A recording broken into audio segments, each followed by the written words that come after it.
और ground zero पर हमारी सबसे बड़ी टीम मौजूद है जो लगातार हर अपडेट हम तक पहुंचा रही है। इस वक्त सोहेल हमारे साथ जुड़े हुए हैं, सोहेल का रुख कर लेते हैं। सोहेल, मुंबई में इस वक्त है आप, क्या तस्वीर, लोगों से बात लगातार कर रहे हैं?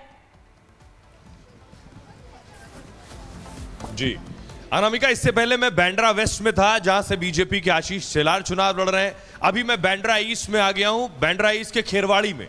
बांद्रा ईस्ट से जीशान सिद्दीकी चुनाव लड़ रहे हैं, उनके खिलाफ लड़ रहे हैं वरुण सरदेसाई जो कि आदित्य ठाकरे के ही मौसेरे भाई हैं। ये जो रास्ता जा रहा है मैं आपको बताऊं, इसी रास्ते पर आगे जाकर जीशान सिद्दीकी का ऑफिस है और यहीं पर बाबा सिद्दीकी की आगे हत्या की गई थी। अब यहां से जीशान सिद्दीकी चुनाव लड़ रहे हैं, यहीं से वो विधायक हैं और दूसरी तरफ आदित्य ठाकरे के मौसेरे भाई। हमारे साथ कुछ लोग मौजूद हैं। सर, इनके साथ दूसरी परेशानी। सर, आपका नाम क्या है? भूपेंद्र सिंह दायमा। भूपेंद्र सिंह साहब पक्के कांग्रेसी, और अभी कांग्रेस और शिवसेना साथ में आ गई। Yes sir, Mahavikas Aghadi. तो अभी तो दिक्कत होगी ज्यादा। नहीं, काय की दिक्कत है, एकदम। सर, पूरी जिंदगी शिवसेना के खिलाफ लड़ते रहे यहाँ आप, अभी शिवसेना के साथ मिलकर कैसे चलेगा? क्या है मालूम है, एक कट्टर शिवसैनिक। इनको जरा बोलो, कांग्रेस वालों के लिए ज्यादा मुश्किल है। नहीं, हकीकत क्या है कि जिस समय हाई कमान का हमारा फैसला है, वो फैसला हमको सबको मानना ही पड़ता है, चाहे वो शिवसेना वाले हो चाहे कांग्रेस वाले हो। बीजेपी तो कहती पूरी जिंदगी आप यहाँ जो शिवसेना का काडर होगा उसके खिलाफ लड़ते रहे। जमीन पर आपके लिए कितना मुश्किल होता, वहां तो ऊपर बड़े लोग मिल लिए, लेकिन यहाँ आप जिसके खिलाफ लड़ रहे थे आज उसके गले में हाथ डालकर लड़ना पड़ रहा है। नहीं, वैसे भी हम लोग दोस्ती थे, पहले भी हम लोग दोस्ती थे। ये शिवसेना के थे, मैं कांग्रेस का था, फिर भी दोस्ती में कोई दरार नहीं। इलेक्शन का माहौल, इलेक्शन में जो जीत हार होती थी करते थे। आप शिवसैनिक, नाम क्या आपका? मधुकर साटम। तो मधुकर जी, एक बात बताइए, अभी कहते हैं कि शिवसेना वो नहीं रही जो बाला साहब वाली शिवसेना थी, अभी हल्का हो गया मामला। हम लोग है ना अभी तक बाला साहब की शिवसेना, उद्धव साहब को मानने वाली शिवसेना है। मेरे बाला साहब वाली शिवसेना नहीं रही है ना, उससे भी बढ़ के है अभी। तो कह रहे बाला साहब ने तो कहा था जिस दिन कांग्रेस के साथ आना पड़ेगा उस दिन पार्टी खत्म कर दूंगा। वो बाला साहब ने कहा था जब का माहौल अलग था, अभी का माहौल अलग है। जब की महंगाई अलग थी, अभी की महंगाई अलग है। महंगाई की वजह से साथ में आए आप लोग? सब हर एक मुद्दा बनता है, हर एक मुद्दा बनता है। अच्छा, एक और जवाब मेरा, ये जीशान सिद्दीकी कांग्रेस में रहे, अब जीशान सिद्दीकी अजीत पवार के साथ आ गए हैं, उन्होंने कहा लोगों ने धोखा दिया। आपको लग रहा है जीशान सिद्दीकी के लिए यहाँ सिंपैथी वोट भी है बांद्रा में? नहीं, क्या है कि राजनीतिक में सिंपैथी वोट रहते हैं, नो डाउट, लेकिन क्या है कि उनका मैटर अलग है। क्योंकि जो मीडिया ने उनको जो उछाला ना, कभी बोलते कि वो उसने मारा, कभी बोलते उसने मारा, कभी बोलते मीडिया ने इसमें जी, इसके अंदर मीडिया में आ रहा कि भाई ये तो लॉरेंस का नाम चल रहा ना, यहाँ का नाम नहीं। अब ये आप लोग में लॉरेंस का डर भी है क्या? नहीं, डर किसी का नहीं। मुझे लगता है आपने जो लोगों से बात कर रहे हैं, वो जो द्वंद्व है वो आपने सामने रख दिया कि कांग्रेस और शिवसेना जो आमने सामने लड़ते रहे, आज साथ में महाविकास अघाड़ी है। वोटर क्या सोच रहा है, समर्थक क्या सोच रहा है? विनोद तावडे इस वक्त कुछ कह रहे हैं, बीजेपी के नेता, जरा सुन लेते हैं।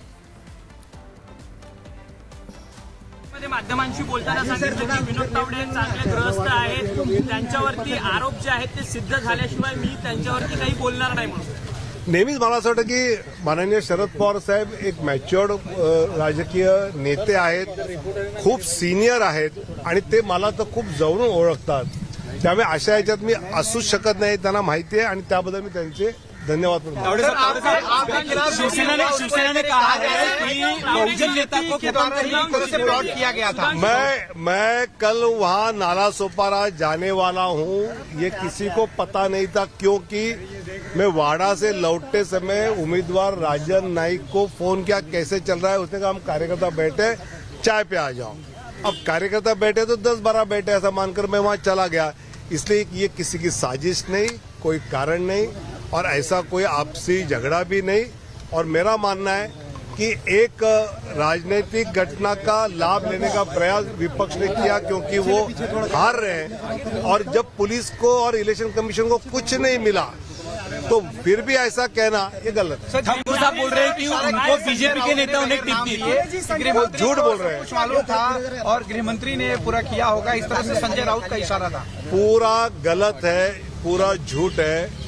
मुझे ही नहीं मालूम था मैं जाने वाला हूँ। जो तय हुआ 2 मिनट पहले तय हुआ, ये तो वहाँ कल थे, देख रहे थे, तो मुझे मतलब मेरा आना वहाँ बहुत अचानक हुआ कि निकल बोले आ जाओ चाय के लिए। मुझे लगा 10-12 लोग हैं, तो मैं अंदर गया और मैंने वहाँ क्या बोला ये रेकॉर्डेड भी आहे सब जगह, तो कोई दिक्कत नाही। तुम्ही म्हणतात की सुप्रिया सुळेने तुमच्यावरती 5 कोटींचे आरोप लावले, त्यात सुप्रिया सुळेंवरती काल रात्री तुमचे प्रवक्ते असलेले सुधांशू त्रिवेदींनी क्रिप्टोकरन्सीच्या संदर्भात क्रिप्टोकरन्सीचा वापर या सगळ्या निवडणुकीमध्ये झालेला आहे त्या पद्धतीचा आरोप केलाय। ऑडिओ क्लिप्स व्हायरल्स होतात, नाना पटोले, सुप्रिया सुळे यांचे एक फॉर्मर IPS ऑफिसर आहेत रवींद्र पाटील, त्यांनी देखील या सगळ्या संदर्भातचे आरोप लावले। मला असं वाटतं की ठोस माहिती अधिकृत मिळाल्याशिवाय सुधांशु त्रिवेदी कधीच पत्रकार परिषद करत नाही। हा तो विनोद तावड़े उस आरोप का जवाब दे रहे थे जो संजय राउत ने लगाया कि किसी मंत्री का काम हो सकता है। उन्होंने कहा इस तरह की कोई राजनीतिक साजिश मेरे खिलाफ नहीं हुई है और ये सिर्फ आरोप लगाए जा रहे हैं। बहरहाल करहल चलते हैं। हमारे साथ अजय दुबे हमारे सहयोगी जुड़ गए हैं। अजय, करहल बहुत हॉट सीट रही, हमने देखा कि लगातार अखिलेश यादव पहुंचते रहे, योगी आदित्यनाथ हर सीट पर पहुंचे, 9 की 9 सीटों पर, और लेटर बम भी यहां पर छोड़ा गया लास्ट मोमेंट पर समाजवादी पार्टी की तरफ से। अभी फिर से शिकायतें आ रही कि जाने नहीं दे रहे, यही चल रहा है।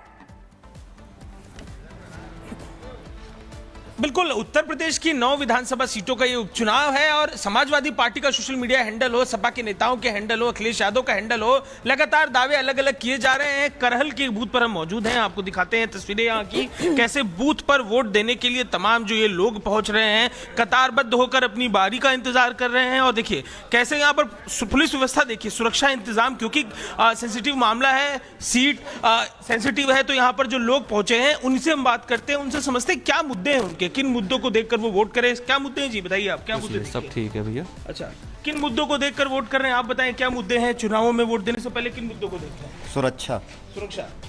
आप बताएं सर, क्या मुद्दे करहल की जनता किन मुद्दों को देख रही है, वोट देने आ रही है, क्या मुद्दे ध्यान में? देखिए, करहल में मूल मुद्दा जो है सुरक्षा का है, क्योंकि समाजवादी पार्टी की सरकार में बहुत गुंडाई यहाँ हुई है। अपराधी थाने चलाते थे और जो गरीब व्यक्ति था उसकी FIR नहीं लिखी जाती थी। तो जो लोग पीड़ित हैं वो भारतीय जनता पार्टी का जो सुरक्षा का मुद्दा है उसके आधार पर वोटिंग कर रहे हैं। वोटिंग करने आए। आप बताएं युवाओं के मुद्दे क्या हैं, आप लोग कैसे देख रहे हैं, क्या युवाओं में चर्चे हैं? युवाओं के मुद्दे ये सब लोग, अब परिवारवाद के खिलाफ हम लोग वोट करने जा रहे हैं और यहाँ जीरो टॉलरेंस पे योगी जी बहुत अच्छा कार्य कर रहे हैं। अपराधी सारे जेल में हैं और जीरो टॉलरेंस पे और परिवारवाद के खिलाफ हम लोग वोट करते हैं। परिवारवाद के खिलाफ वोट देने की एक बार जरा तस्वीरें आपको दिखाते हैं, जरा सुरक्षा इंतजाम देखिए यहाँ पे किस तरीके से सुचारू तरीके से सुरक्षा व्यवस्था बनाए रखने के लिए ये इंतजाम किए गए हैं। आप बताएं क्या करहल की जनता इस बार किन मुद्दों को देख के प्राथमिकता दे रही है? हमें लगता है कि अभी तक समाजवादी पार्टी ये कहती रहती थी कि हम यादवों को टिकट नहीं देते, अब की बार उनके मान पक्ष को टिकट दिए। हमें लगता है करहल की जनता अपने मान पक्ष का ध्यान रखेगी और मोदी जी और योगी जी के हाथों को मजबूत करेगी। देखिए तो एक चुनौतीपूर्ण तस्वीर भी निकलती करहल से दिखाई दे रही है, काफी मजबूत गढ़ रहा है समाजवादी पार्टी का, लेकिन एक तरफा तरीके से जो लोग हैं यहाँ पर अपने मुद्दों की जब राय रख रहे हैं तो तस्वीरें दिख रही है। देखेंगे आप यहाँ पर चुनाव आयोग से लेकर अलग अलग विभागों से जो अधिकारी हैं पहुंचे हुए, क्या व्यवस्था चल रही है सर? चुनाव की प्रक्रिया ठीक है? हाँ